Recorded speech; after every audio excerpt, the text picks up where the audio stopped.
पूज्य स्वामी सरनानंद जी महाराज की अमर वाणी से आप सभी साधकों को बहुत ही महत्वपूर्ण वाक्यों को बताने का प्रयास कर रहा हूं।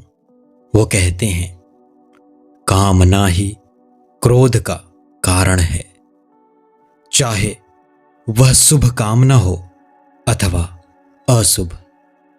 यद्यपि अशुभ से शुभ श्रेष्ठ कामना है, परंतु शुभ कामना भी दुख का कारण है। कामना देह के अभिमान से उत्पन्न होती है।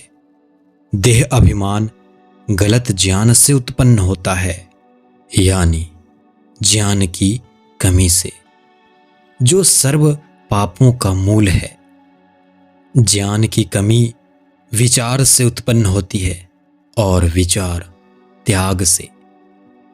त्याग विचारवानों की सेवा तथा आज्ञा पालन से होता है। जब तक अपने में किसी प्रकार की कमी शेष है, तब तक ही बाहर से आने वाले आक्रमण प्रभाव डालते हैं अथवा दुखी करते हैं।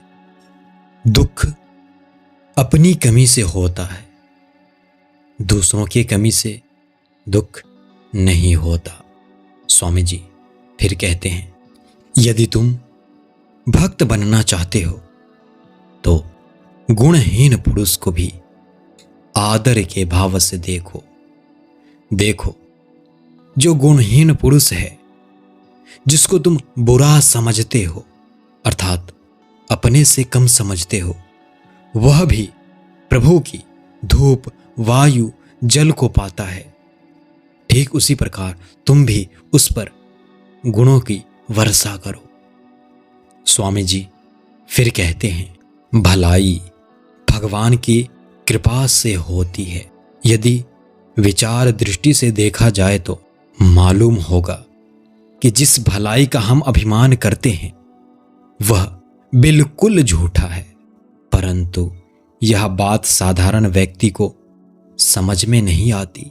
देखिए, जब यह नियम है कि अपने ही कर्म का फल अपने को मिलता है, तो जिसको तुम्हारे हाथों से सुख मिल रहा है, वास्तव में वह उसके ही कर्म का फल है।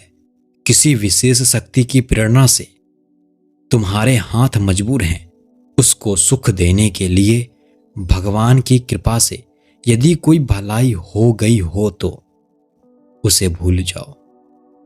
ऐसा करना ही परम तप है, यानी मन ऐसा हो जाए कि इसकी स्मृति भी न रहे कि हमने कुछ किया है।